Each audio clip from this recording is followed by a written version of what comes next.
तो देखिए, ये बौद्ध धर्म का तीर्थ स्थल है। तथागत भगवान बुद्ध को वहाँ पर महाबोधि प्राप्त हुई थी।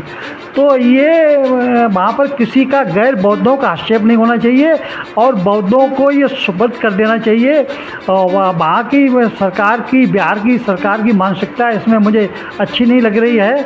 अगर सरकार पहल करे तो इस पर अच्छा संदेश जा सकता है और हमारे देश में खुशहाली आ सकती है, क्योंकि बौद्ध धर्म ही एक ऐसा धर्म है जो सबकी खुशहाली चाहता है, जिसमें किसी प्रकार का कोई पक्षपात, भेदभाव, जात व्यवस्था, वर्ण व्यवस्था नहीं है। और सुप्रीम कोर्ट से भी क्या चाहते हैं आप? हमारे माननीय सुप्रीम कोर्ट से यही अपेक्षा है कि ये बौद्धों के सुपुर्द कर दिया जाए। इसी यह सब देश हित में होगा, समाज हित में होगा और इसका संदेश पूरे देश में नहीं, पूरे वर्ल्ड में जाएगा कि हमारे साथ न्याय हुआ है। देखिए, जो स्कूल बंद होने जा रहे हैं, किसी भी हालत में बंद नहीं होने चाहिए, क्योंकि शिक्षा ही समाज में अच्छा संदेश देती है और शिक्षा से ही लोग आगे बढ़ते हैं। और हम लोग गरीब रहे हैं, अब भी गरीब हैं और ऐसे छोटे स्कूलों से पढ़कर गए हैं और वहाँ पर जितने गरीब के लोग हैं उन्हीं स्कूलों में पढ़ते हैं। सरकार कहती है कि वहाँ पर कम संख्या आती है। हमारा कहना है ये जो प्राइवेट स्कूलों में जो सुविधा दी जाती है, वही सुविधा सरकारी स्कूलों में होनी चाहिए। तो मेरा मानना है यहाँ पर प्राइवेट स्कूलों से ज़्यादा लोग सरकारी स्कूलों में जाएंगे और देश में अच्छा संदेश जाएगा।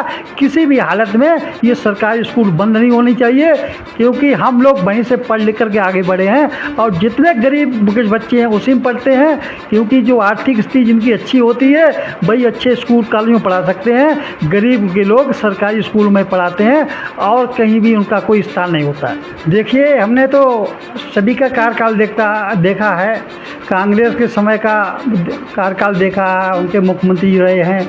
बहुजन समाज पार्टी के भी कार्यकाल देखा है और समाजवादी पार्टी का कार्यकाल देखा है, भाजपा का भी कार्यकाल देखा है। सबसे अच्छा कार्यकाल रहा है बहुजन समाज पार्टी का।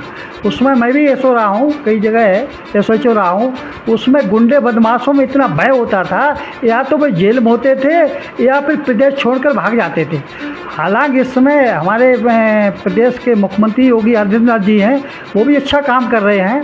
गुंडों पर उन्होंने लगाम कसी है, लेकिन हम देखते हैं कि रोज़ाना बलात्कार की घटनाएं हो रही हैं। 4 साल, 8 साल, 10 साल की बच्चियों के साथ रेप हो रहे हैं। उनके अंदर कोई खौफ नहीं है। ऐसे बलात्कारियों के विरुद्ध कठोर से कठोर कानून बनाया जाए और उनके जेलों की सलाखों में डाला जाए और किसी भी रियायत देने का सवाल उनके साथ पैदा नहीं होना चाहिए। अगर ऐसा हमारे प्रदेश के मुख्यमंत्री जी कर सकते हैं, करें, तो उनमें काफ़ी क्षमता है।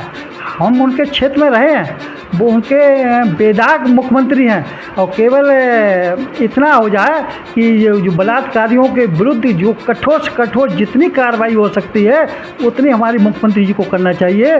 तो मैं समझता हूँ कि योगी आदित्यनाथ जी अच्छे मुख्यमंत्री जी साबित होंगे। नमस्कार दर्शकों, आप देख रहे हैं रेंजर टीवी इंडिया। ना धर्म ना जात, केवल सच के साथ।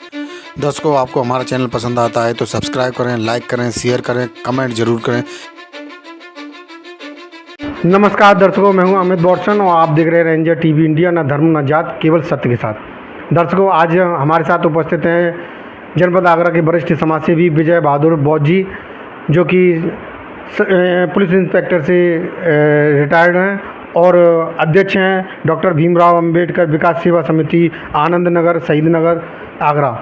और इनसे आज जो हमारे देश के अंदर जो खास विषयों को लेकर जो चर्चाएं चली आ रही हैं, उन्हीं को आज इनसे भी जानकारी प्राप्त करेंगे कि जो अहम विषय हैं हमारे भारत देश के, उन पर क्या राय है।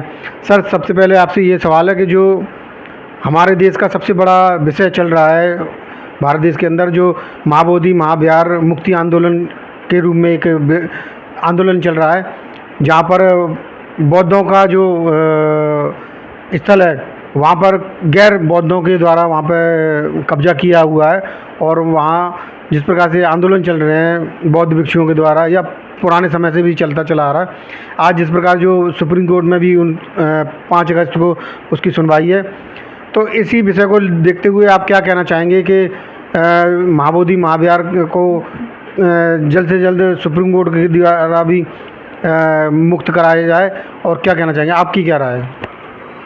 देखिए, जहाँ तक इतिहास का सवाल है, बौद्ध धर्म को ब्राह्मणों ने भी अपनाया है और शूद्रों ने, सभी ने। और तथागत भगवान बुद्ध ने कहा भी था कि आप लोग विभिन्न देशों से आए हुए हैं और विभिन्न जात धर्मों से आए हुए हैं और यहाँ आकर एक हो गए हैं। और भगवान बुद्ध ने उदाहरण भी दिया था कि जिस प्रकार अनेक देशों में अनेक नदियाँ बहती हैं और उनका अलग अलग अस्तित्व होता है, जब सभी नदियाँ समुद्र में आकर समा जाती हैं फिर उनका पृथक अस्तित्व समाप्त हो जाता है। उसी प्रकार बौद्ध संघ भी एक समुद्र की तरह है। जहाँ तक प्यार के वहाँ का आंदोलन का सवाल है, तो देखिए ये बौद्ध धर्म का तीर्थ स्थल है। तथागत भगवान बुद्ध को वहाँ पर महाबोधि प्राप्त हुई थी, तो ये वहाँ पर किसी का गैर बौद्धों का हस्तक्षेप नहीं होना चाहिए और बौद्धों को ये सुपुर्द कर देना चाहिए। और वहाँ की सरकार की, बिहार की सरकार की मानसिकता इसमें मुझे अच्छी नहीं लग रही है।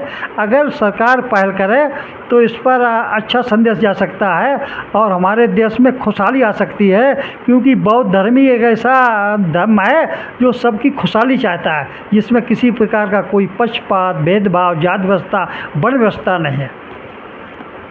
और सुप्रीम कोर्ट से भी क्या चाहते हैं आप? हमारी माननीय सुप्रीम कोर्ट से यही अपेक्षा है कि ये बौद्धों के सुपुर्द कर दिया जाए। इसी यह सब देश हित में होगा, समाज हित में होगा और इसका संदेश पूरे देश में नहीं पूरे वर्ल्ड में जाएगा कि हमारे साथ न्याय हुआ है। सर अगला सवाल हमारा ये है कि जिस प्रकार से जो उत्तर प्रदेश की सरकार योगी आदित्यनाथ जी के द्वारा जो 5000 लगभग 5000 विद्यालयों का बंद किया जा रहा है और बोला जा रहा है कि यहाँ पर बच्चों की कमी है, इसके कारण से इन स्कूलों को बंद करके दूसरी जगह शिफ्ट किया जाएगा, तो क्या कहना चाहेंगे इस विषय के लेकर और क्या कारण हो सकता है कि ये स्कूल बंद किए जा रहे हैं? देखिए, और इसी के साथ साथ जो शराब के ठेके खोलने जा रहे हैं और इन्हीं दोनों को देखते हुए कौन सी चीज़ें हमारे देश के लिए, हमारे देश की जनता के लिए लाभदायक है, क्या कहना चाहेंगे? देखिए, जो स्कूल बंद होने जा रहे हैं किसी भी हालत में बंद नहीं होने चाहिए, क्योंकि शिक्षा ही समाज में अच्छा संदेश देती है और शिक्षा से ही लोग आगे बढ़ते हैं। और हम लोग गरीब रहे हैं, अब भी गरीब हैं और ऐसे छोटे स्कूलों से पढ़कर गए हैं और वहाँ पर जितने गरीब के लोग हैं उन्हीं स्कूलों में पढ़ते हैं। सरकार कहती है कि वहाँ पर कम संख्या आती है। हमारा कहना है ये जो प्राइवेट स्कूलों में जो सुविधा दी जाती है वही सुविधा सरकारी स्कूलों में होनी चाहिए। तो मेरा मानना है यहाँ पर प्राइवेट स्कूलों से ज़्यादा लोग सरकारी स्कूलों में जाएंगे और देश में अच्छा संदेश जाएगा। किसी भी हालत में ये सरकारी स्कूल बंद नहीं होनी चाहिए, क्योंकि हम लोग वहीं से पढ़ लिख करके आगे बढ़े हैं और जितने गरीब के बच्चे हैं उसी में पढ़ते हैं, क्योंकि जो आर्थिक स्थिति जिनकी अच्छी होती है वही अच्छे स्कूल कॉलेज में पढ़ा सकते हैं। गरीब के लोग सरकारी स्कूल में पढ़ाते हैं और कहीं भी उनका कोई स्थान नहीं होता है। सर क्या कहना चाहेंगे, जैसे कि जो टीचर हैं जो विद्यालयों में पढ़ाते हैं वही लोग अपने बच्चों को भी उन्हीं विद्यालय में नहीं पढ़ाते हैं, तो क्या सरकार को भी कोई कानूनी व्यवस्था करके ऐसा करना चाहिए कि नहीं कि उनके बच्चे भी वहाँ पे पढ़ें? तभी तो एक संदेश जाएगा कि यहाँ पे जब टीचरों के बच्चे पढ़ते हैं तो और भी लोग पढ़ेंगे तो उनको भी अच्छा लगेगा।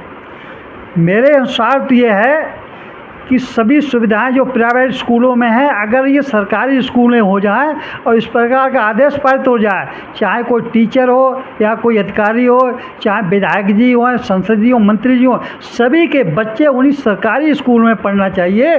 तभी मालूम पड़ेगा कौन बुद्धिमान है, कौन आगे बढ़ सकता है। और चूँकि गरीबों के बच्चे सरकारी स्कूल में पढ़ते हैं, अमीरों के प्राइवेट स्कूलों में पढ़ते हैं, वहाँ सुविधाएं ज़्यादा होती हैं, तो गरीबों के बच्चे कैसे कंपटीशन उनसे करेंगे? अगर कंपटीशन सही तरीके से होना चाहिए तो सरकारी स्कूलों में सभी सुविधाएं दी जानी चाहिए और सभी प्राइवेट स्कूलों को बंद कर देना चाहिए। सभी सुविधाएं सरकारी स्कूलों में मिलना चाहिए। सर अगला सवाल हमारा ये है, जैसे कि जो उत्तर प्रदेश की सरकार है, आप लोग देखते हैं आए दिन सोशल मीडिया पर या हिंदुस्तानी मीडिया पर कि किस प्रकार से गरीबों को एक एक बंदे को 10-10 लोग मिलके पीट के डंडों से, हथियारों से पीट के उसे मार देते हैं। और अगर उनका कोई जैसे किसी ने गलती की है तो पुलिस प्रशासन उसको देखेगा, उसके हिसाब से उनका मतलब कानूनी रूप से जो सज़ा दी जाए वो दी जाए। लेकिन अपने हाथों में कानून लेकर जो अपराध कर रहे हैं और जैसे छोटी छोटी बेटियों के साथ में जो रेप या अत्याचारों की जो खबरें आती रहती हैं मीडिया पर, प्रिंट मीडिया पर, और जिस प्रकार से जो आज जिसकी कानून व्यवस्था है जो वर्तमान सरकार की और इससे पहले जो सरकारें रही हैं, क्या मतलब कैसी कानून व्यवस्था देखते हैं आप दोनों में? देखिए, हमने तो सभी का कार्यकाल देखा है। कांग्रेस के समय का कार्यकाल देखा है, उनके मुख्यमंत्री रहे हैं। बहुजन समाज पार्टी के भी कार्यकाल देखा है और समाजवादी पार्टी का कार्यकाल देखा है, भाजपा का भी कार्यकाल देखा है। सबसे अच्छा कार्यकाल रहा है बहुजन समाज पार्टी का। उसमें मैं भी एसओ रहा हूँ, कई जगह है एसओएचओ रहा हूँ। उसमें गुंडे बदमाशों में इतना भय होता था, या तो वे जेल में होते थे या फिर प्रदेश छोड़कर भाग जाते थे। हालांकि इस समय हमारे प्रदेश के मुख्यमंत्री योगी आदित्यनाथ जी हैं, वो भी अच्छा काम कर रहे हैं।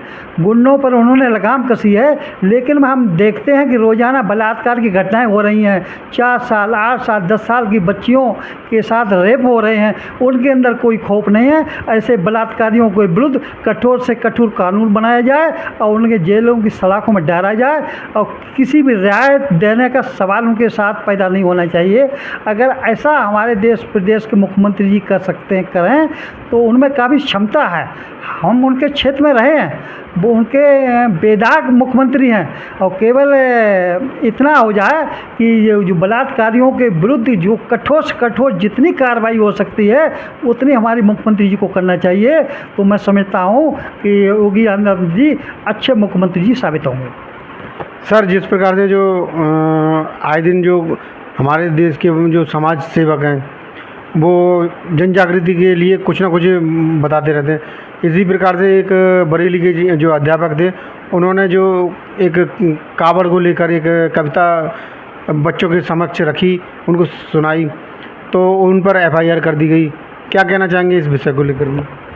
देखिए, मेरा तो कहना यह है, हम तो जानते हैं मुख्यमंत्री जी हमारा ऐसा कभी भी आदेश नहीं कर सकते हैं कि उनके विरुद्ध एफआईआर की जाए। कुछ हमारे पुलिस अधिकारी ऐसे होते हैं, नेताओं को खुश करने के लिए ऐसा काम कर देते हैं।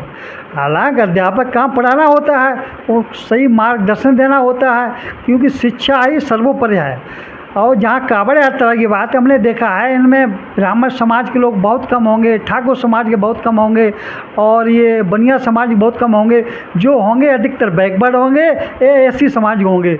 उनका ध्यान वहाँ पर नहीं जाता है, पढ़ने लिखने पर कावड़ यात्रा पर चला जाता है। मेरा कहना है भक्ति कीजिए, लेकिन साथ साथ शिक्षित बनिए, क्योंकि शिक्षा ही समाज में समानता ला सकती है। जब आदमी शिक्षित हो जाता है तो उसमें विवेक पैदा होता है, सोचने की क्षमता पैदा होती है, अच्छे बुरे में भेद करने का ज्ञान पैदा होता है, और शिक्षा ही समाज में समानता ला सकती है। यही हमारा ध्येय होना चाहिए। तो दर्शकों, आज जिस प्रकार से हमारे साथ जनपद आगरा के वरिष्ठ समाज सेवी विजय बहादुर बौद्ध जी हमारे साथ में उपस्थित रहे और जिन विषयों को लेकर हमने इनसे चर्चा की, आज की जो चर्चा है आप लोगों को कैसी लगी हमें कमेंट करके बताएं, और हमारे चैनल को सब्सक्राइब करें, लाइक करें, शेयर करें, जिससे कि हमारा चैनल आगे बढ़ सके और हम भारत देश का संविधान लागू करवा सकें और भारत देश को विकसित और खुशहाल और दुश्मनों से सुरक्षित रख सकें। इसी के साथ विदा लेते हैं।